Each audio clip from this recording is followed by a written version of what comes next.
ഈ ജ്യൂസും ഷേക്കൊക്കെ കുടിക്കുമ്പോൾ വിചാരിക്കും ഈ ബോട്ടിലുണ്ട് ഇപ്പോൾ എന്താ ചെയ്യാന്ന്.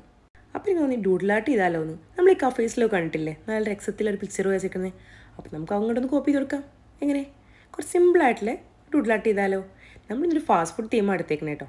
അപ്പോൾ നമുക്ക് കുറച്ച് ബർഗേഴ്സും ക്രോസൻസും കുറച്ച് കേക്ക്സ് ഐസ്ക്രീംസ് ജ്യൂസ് അങ്ങനത്തെ കുറച്ച് സംഭവങ്ങൾ അതിൽ സെറ്റാക്കി കൊടുക്കാം. അപ്പോൾ എങ്ങനെ തുടങ്ങിയാലോ. അത് നല്ല ഭംഗിയല്ലേ, കളർഫുൾ അല്ലാതെ തന്നെ ഈ വൈറ്റിൽ ട്രാൻസ്പെറൻറ്റ് ഷീറ്റിലൊക്കെ ഈ ബ്ലാക്ക് കളർ വരുമ്പോൾ അത് പ്രത്യേക ഭംഗിയാണല്ലേ.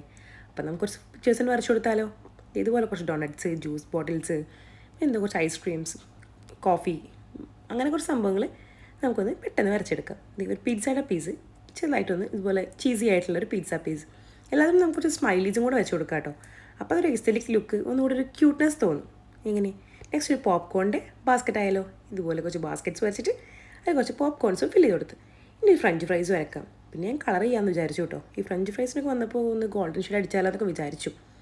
പിന്നെ ഒരു ലോലിപോപ്പ് ഇതുപോലൊക്കെ ഒന്ന് വരച്ചു കൊടുക്കാം.